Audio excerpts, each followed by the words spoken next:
At the heart of our story is Kenneth Morrison, a man who found himself caught up in a complex web of fate. His journey is a series of unexpected twists and turns, where every decision has a profound impact on his life. Along the way, he discovers not only suspenseful plot lines, but also an inspiring tale of resilience and the pursuit of justice. Just picture this. An inadequate rich son breaks into your house and claims he's taking your wife away for a couple of nights. How would you react?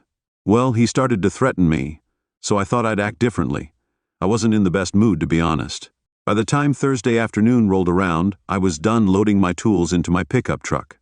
The client I'd been working with for the past 2 weeks seemed a bit indecisive about the staircase project. He kept asking for changes to the initial plan, and the latest one was so extensive that I had to dismantle a significant portion of the work I'd already done. I'd already finished that part too. I had to speak with the architect and engineer because the client's latest request meant I had to redraw the structural plans. That meant I'd have to take the day off the next day, which was a surprise.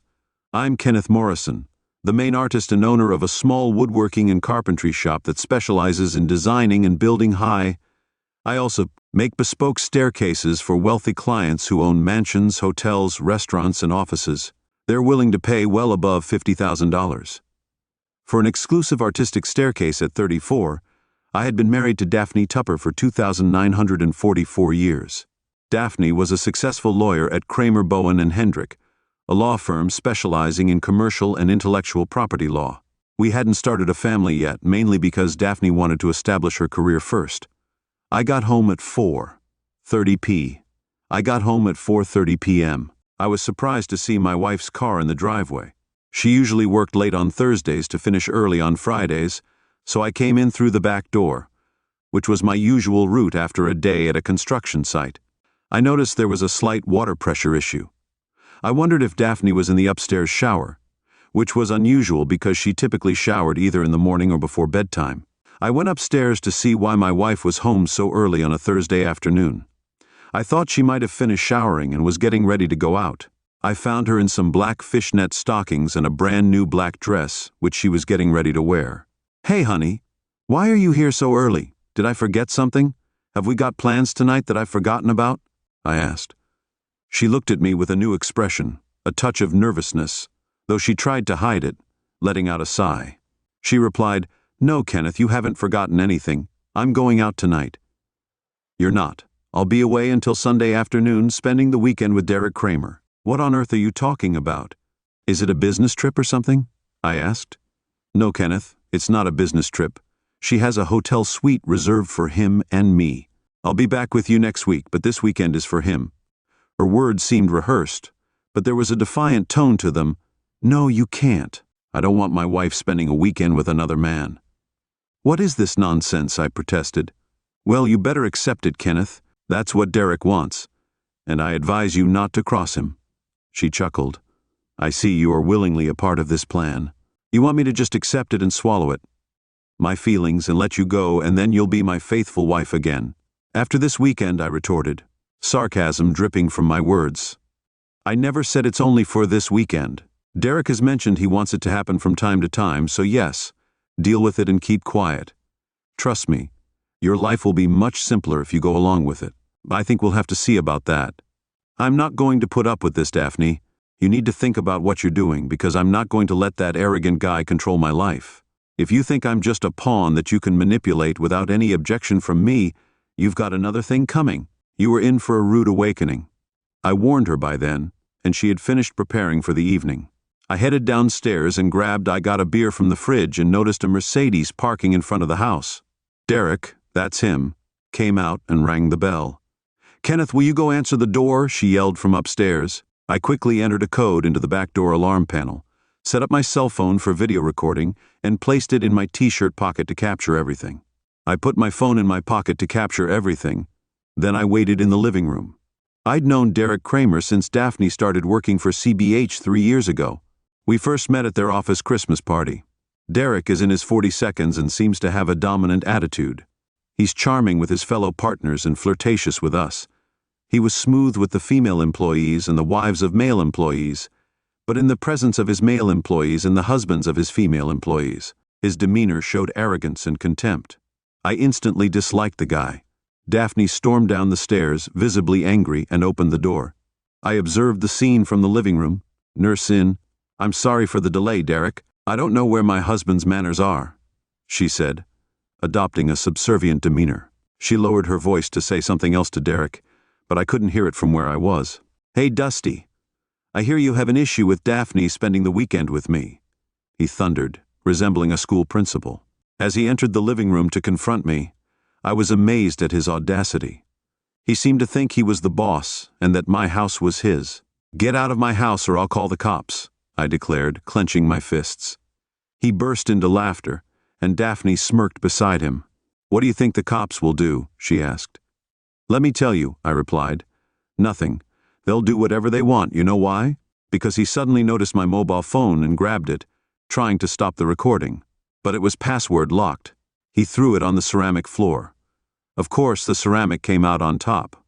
"Listen up, you clever guy. You're going to be spending this weekend with me, whether you like it or not. She'll be with me whenever I want, and your opinion doesn't matter. Do I make myself clear? If you try to interfere, you'll face consequences. Your life will become a living hell compared to what awaits you. So you'll stay silent this weekend, and if I find out you've been upsetting Daphne, threatening to divorce her, or doing anything else foolish like trying to contact my wife, everyone will learn about your questionable money laundering activities or the illegal materials with children supposedly on your computer." I decided to stay out of it because it's highly unlikely that such information would become public knowledge. It's unlikely that this information would become public knowledge. I've never been involved in money laundering or had any connection to illegal material with children. I replied that it could be arranged easily, and that uploading material to your computer is a simple task. I possess content that could quickly ruin your reputation. He threatened. I decided to play along even more. Illegal material with children is illegal. If you upload some to my computer, doesn't that mean you're already in possession of illegal material? I asked innocently. That's the distinction between you and me. Some things that are illegal for you are perfectly acceptable for individuals of power like myself, who have the right connections. I really think you should stick with your working-class antics and not bother people of higher standing. Do you understand? I was so surprised that I could hardly believe what I had just heard. Such dialogue would be excessive even in a comedy movie. Yet the individual in my living room was speaking earnestly. "Oh, and one more thing. Please don't try to get back at me or Daphne by having sex with someone else. I don't want to risk getting an STI from you, and then from Daphne to me. I won't ask Daphne to deny you sex, at least not for now. I'm not being unreasonable, am I? In short, if you cross any boundaries, I'll be aware of it right away. Let's go, honey." They returned to the front door. Daphne picked up her overnight bag and left without saying goodbye or acknowledging my presence. He referred to my wife as honey. The entire situation was so surreal that I couldn't muster pure anger. My emotions were I was angry and astonished. I silently thanked the burglar who had broken into my house the year before I met Daphne. I was so disturbed that I had a comprehensive surveillance and alarm system installed. It had everything: motion-activated cameras, voice-activated microphones, and so on. I set up the system to store footage in the cloud. I never told Daphne that it could be set to recording mode while we were at home, so she wouldn't know when I activated it just before she opened the front door for that guy. I'd also started recording on my phone, which was just a decoration. I figured Kramer would notice it and work out a way to turn it off. This would make him feel less guarded, and he might speak more freely, thinking he was no longer being filmed. Hopefully this could be a valuable source of information for a potential divorce. The guy provided me with a lot more than I anticipated. The cell phone that was now scattered on the floor was actually my business cell phone. After dealing with a wealthier clientele, I quickly realized that providing them with my main cell phone meant being on call almost 24/7. A dedicated business cell phone allowed me to turn it off at the end of the day, so at least I wasn't without a means of communication. I picked up my personal phone and called my business lawyer and best friend Harry. 10 years ago, Harry Davenport became the husband of my elder sister Jennifer. They enjoyed a blissful marriage until tragedy struck. After Jennifer died, Harry was still a big part of our family. He was like a brother to me. 3 years later, he met Christine. They got married a year later. My parents, Daphne and I, were at the wedding. Christine and Harry are like siblings to me. Recently, I was in a bad situation. I needed Harry's help. I told him about the threats made by someone named Kramer. I also told him what had happened. When my wife went away for the weekend, Harry was there for me straight away. He told me to stay put, avoid contact with anyone, and switch off my phone. He said he and Christine would be there in an hour with dinner. Harry's advice was really helpful. I was thinking about what had happened over the last hour, and it dawned on me that Daphne, my wife, had been drawn to Kramer's power and charisma. I never imagined she would discard our love for him. It was a harsh realization that our bond wasn't as strong as I had thought. My journey with Daphne began 5 years ago. Earlier at a birthday party for a friend of a friend. Though I didn't know most of the people there, I started chatting with Daphne, the sister of the birthday boy, an army officer stationed in Afghanistan. We hit it off and went on a week of dating, and then got married the following year. During that period, I was still working for Mr. Duncan, who founded the small company where I was employed. Craig Duncan was really skilled at woodworking and well known in our local area, but he wasn't so good at accounting and management. While he was still in college, he hired me as a part-time accountant to handle this bookkeeping. A few months into my role, Mr. Duncan secured 3 sizable contracts that demanded more time than he could spare. Although these projects were challenging, his clients insisted he take them on. Consequently, he asked for my assistance in the field. Initially, my tasks involved running errands, procuring supplies, and providing support with the handling of large pieces. My rapid learning and aptitude for the work became evident. After overcoming the initial learning curve, I could independently handle simpler tasks or be a valuable asset on more complex projects. While I obtained my accounting degree, my passion for hands-on work led me to pursue an apprenticeship. After a few years, I earned certification and became Mr. Duncan's associate upon his retirement. My parents supported me financially, which enabled me to buy out his share over a 2-year period. Over the year period, the lawyers at CBH saw me as an uneducated shop worker, but I was able to prove them wrong. My company did well, focusing on fewer but more lucrative projects. Over the preceding months, I had hired 2 assistants, and my net income and value surpassed those of many lawyers associated with my wife. Despite this success, even my wife was unaware of these details. My contemplation was interrupted by Christine and Harry, who arrived with Chinese takeout and beer. "Are you okay, Kenneth?" Christine asked, offering a warm hug. "I can't believe Daphne did that to you." "This is so." Harry gave me a supportive hug. "Don't worry, buddy. We'll sort things out. Let's have dinner, and then I'll take a look at your recording." I shared the details of Daphne's unwelcoming reception when I arrived home earlier that afternoon. I grabbed my laptop and retrieved the files containing recordings from both the camera and microphone. Thankfully, the conversations were exceptionally clear. "I can't believe what I just heard," Harry exclaimed. "An arrogant fellow, huh?" "No, more like a downright foolish one," Harry responded. "This guy is what, 42 years old?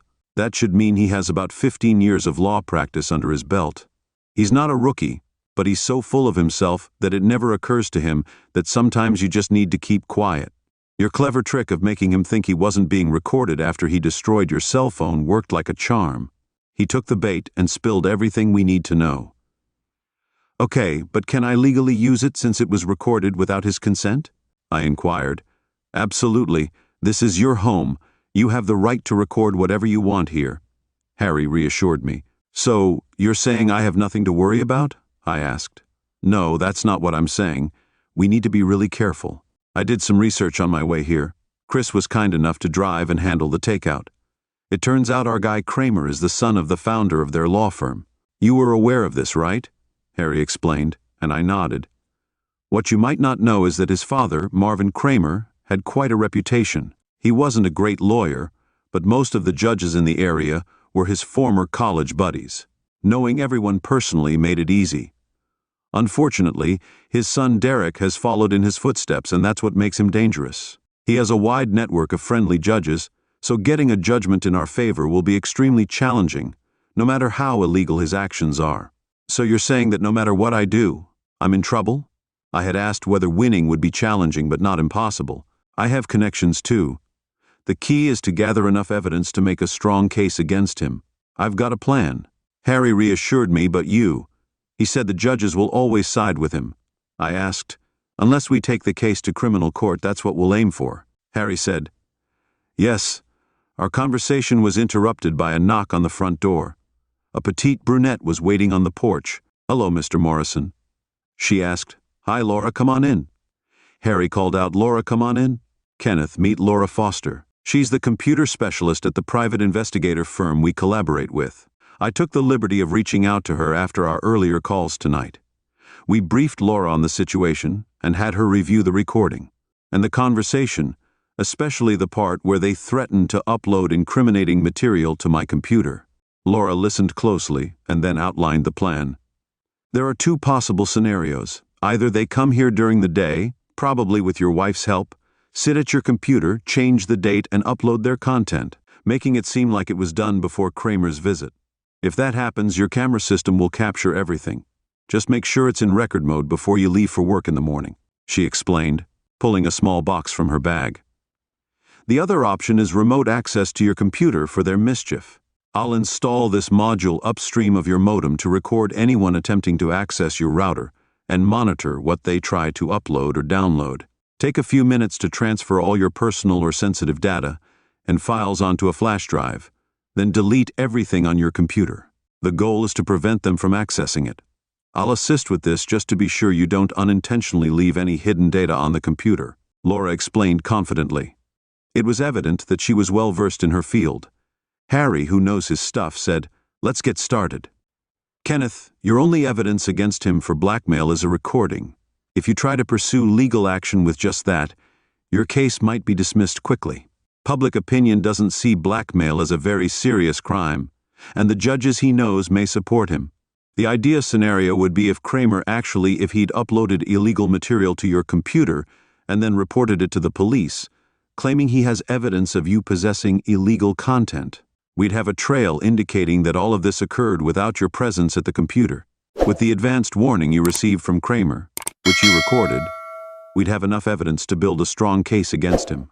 There's a strong case against him in criminal court. If he's involved in criminal activities, especially those related to illegal materials with children, his judge friends would be less likely to support him. I find that disturbing and twisted." I remarked, "Yes, but Kramer is just as twisted.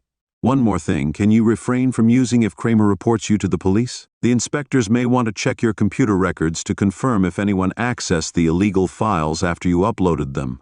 If you avoid using your computer, the records will remain clean, which would be more advantageous for us.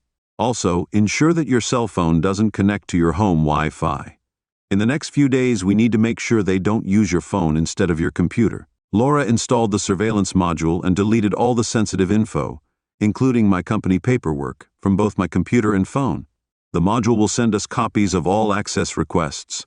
I'll reach out to Harry and, once we have some information, we'll be in a better position to proceed. Laura informed us before leaving. "Let's get back to more practical matters." Harry suggested Kenneth, "Do you want to start the divorce process now, or do you prefer waiting until Daphne returns to see if things can be resolved? I want a divorce as soon as possible. I can't stay married to someone who is easily influenced and corrupted by themselves."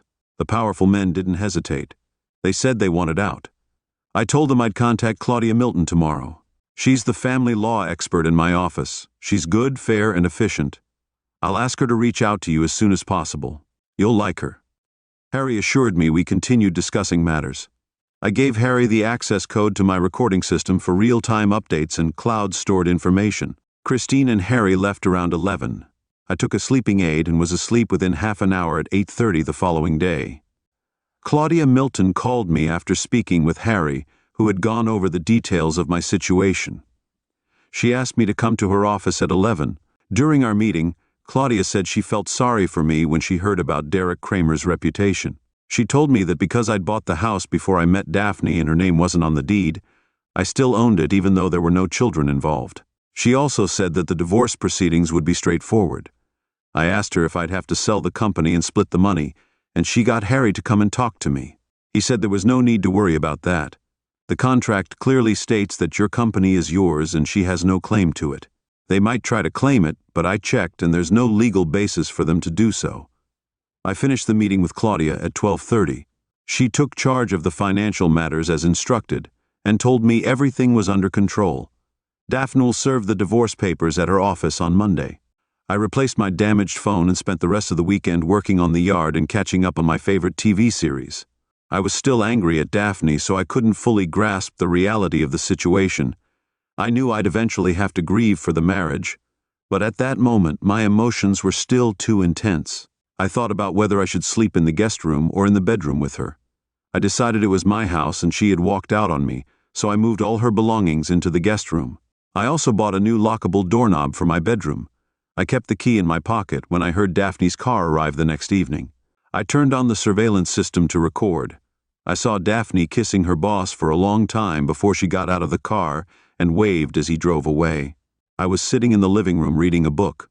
She came in and asked, "How was your weekend?" She seemed worried, even though she tried to act like she wasn't. I didn't say anything. I kept reading. "Fine," I said. "Continue with your sulking." When he said you'd act this way, suggesting you didn't understand my needs or accept your shortcomings, she went upstairs. I started counting 1, 2, 3. "Kenneth Morrison, what's going on? Did you lock our bedroom?" I said, "All your belongings are in the guest bedroom. You'll be staying there until you find an apartment." "What the hell? Wait until I tell Derek about this. This wasn't part of the agreement." "I haven't agreed to any of your partner's nonsense either. You can either stay in the guest room or leave. Perhaps Kramer's wife can accommodate you in her marital bed." She glared at me and didn't utter a word. She stormed into the guest room and slammed the door. I followed her upstairs and yelled through the door, speaking of agreements. "What?" I was in it for me, by the way, but there was no response. I went back upstairs after 15 minutes and my phone started buzzing with text messages from an unfamiliar number. "What's this? I hear you won't let Daphne into her own room. I thought I explained things clearly to you, even someone like you should understand. For tonight, I'll overlook your childish crisis. But tomorrow you will prepare Daphne's favorite dinner and apologize for your behavior if you behave. I'll let her be intimate with you for the rest of the week.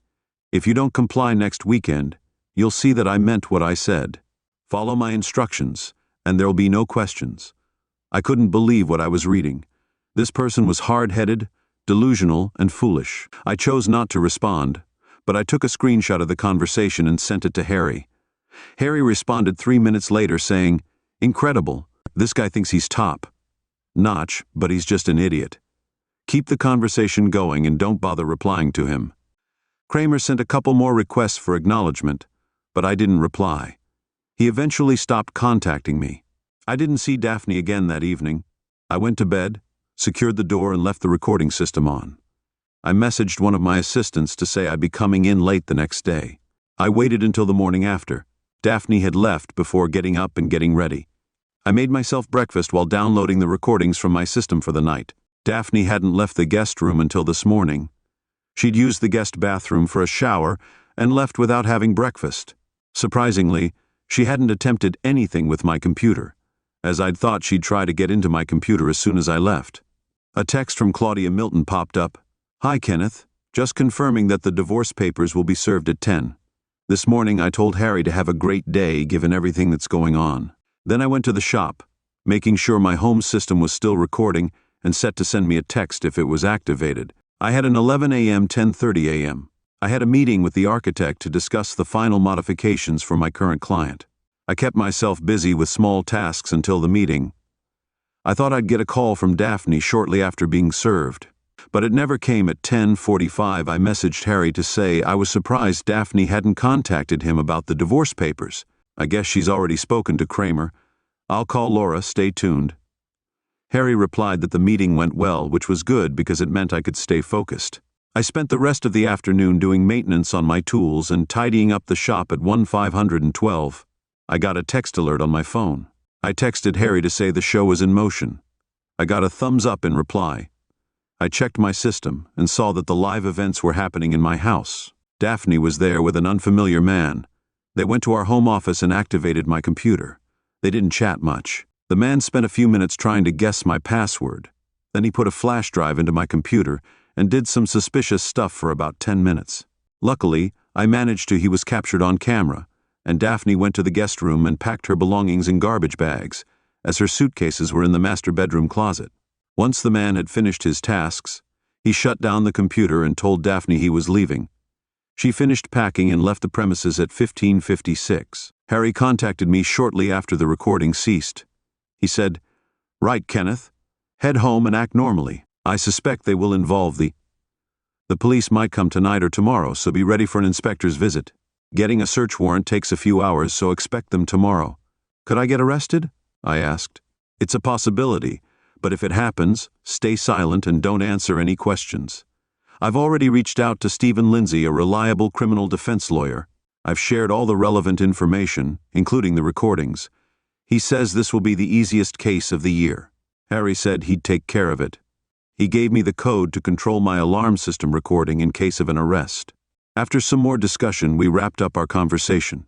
I felt pretty anxious as I drove home.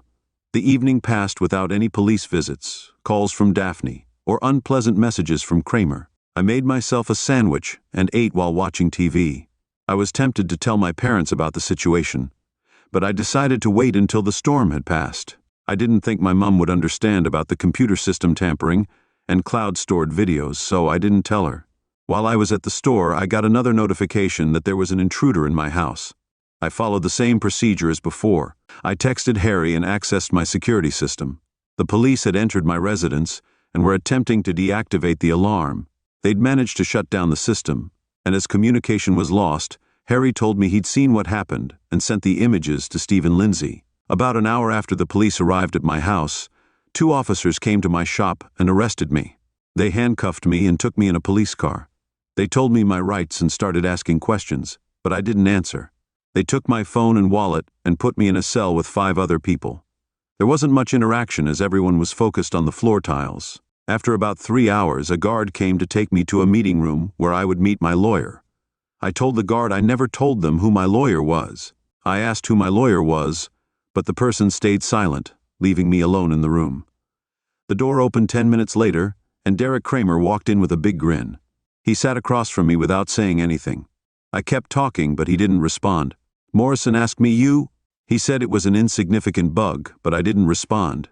He wanted me to testify against him, but I'm a carpenter, and he's one of the most prominent lawyers in the city. Can you guess what happened? He had that smirk on his face the whole time.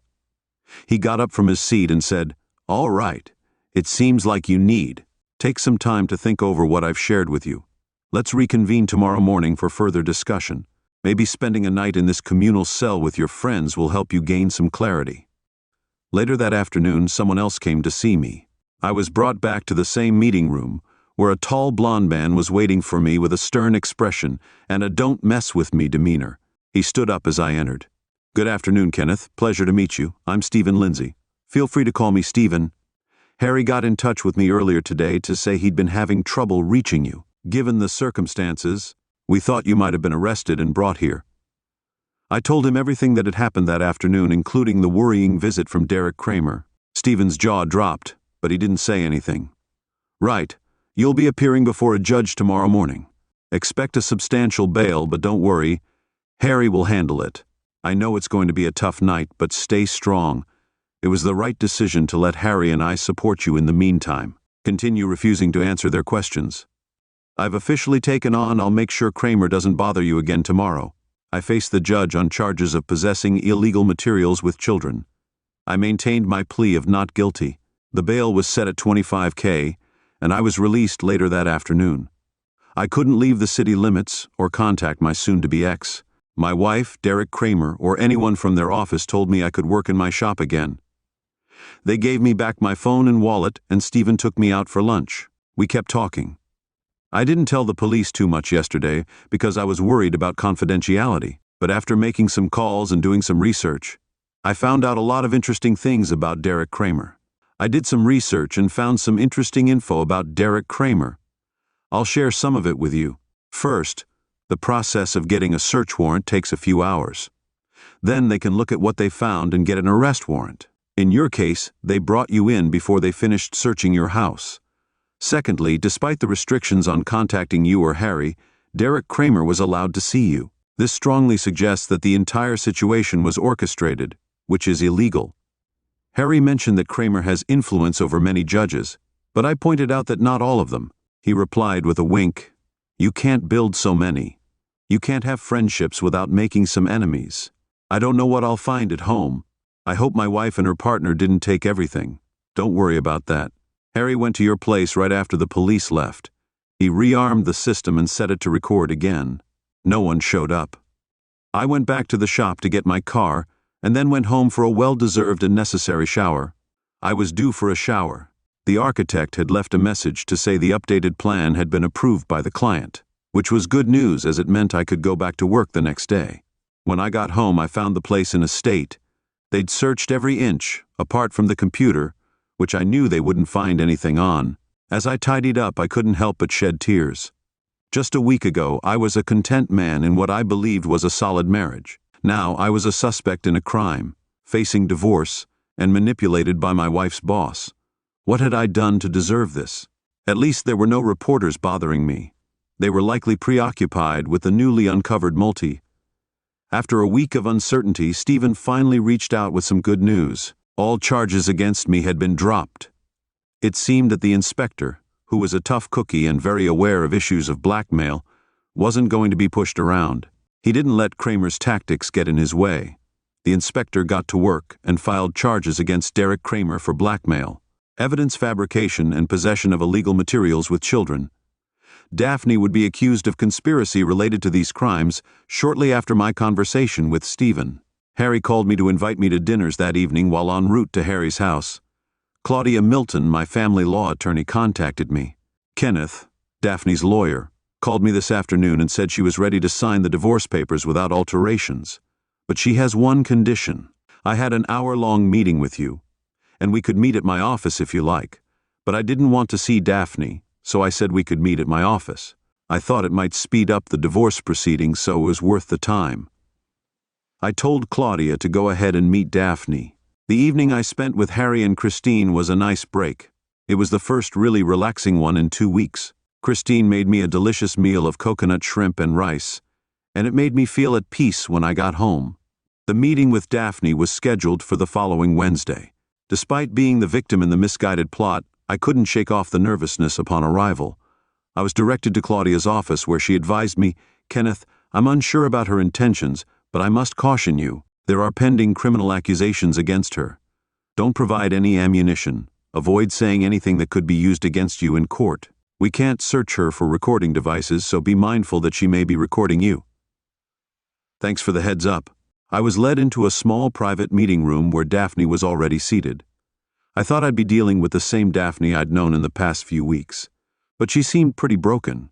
I felt sorry for her, but I couldn't get past how she'd treated Kramer before they left. "Kenneth, what can I say to you, Daphne? After all you've done," her tears began to flow. She reflected on her own behavior, offering an impromptu analysis. She didn't ask me any questions or probe me for information. "I understand it's over between us, Kenneth. If I were in your position, I'd do the same and seek a divorce. I don't blame you for ending things. I want you to know I've resigned from my job. I made it clear to Derek Kramer that I never want to speak to him again. I've returned to my parents. I went home and told them everything. They're really angry with me. To be honest, the atmosphere at home is pretty tense." I just looked at her, and I didn't know what to say. I mean, she created this situation, so she has to live with the consequences. The next few months and maybe even years are going to be tough for me, Kenneth. I'm not sure what the future holds. I'm hoping that eventually, after everything settles down, we'll have the chance to be friends. That's a long way off, though. Daphne, it's still a long way off. I stood up and left the room. I still had some affection for her, but I couldn't bring myself to reconcile. Despite my initial desire for revenge, circumstances had already turned her into. She was a miserable person. She had learned a lesson, and there was no need for further retribution. Daphne secured a plea bargain by fully cooperating with the authorities against Derek Kramer, which led her to relocate to another city. I lost touch with her after that when accusations against Kramer became public. 2 other men came forward lodging a complaint against him for blackmail. Kramer received a 12-year jail sentence. I got a year in jail because the police had recordings of everything I said to him. I didn't even have to testify after Kramer was convicted. I started a civil case against him and the rest of his firm and got a $2 million settlement, with a big chunk going to Harry. I was happy to reward him for all his help. My company is doing really well at the moment. I'm in the final stages of acquiring a specialty door manufacturer.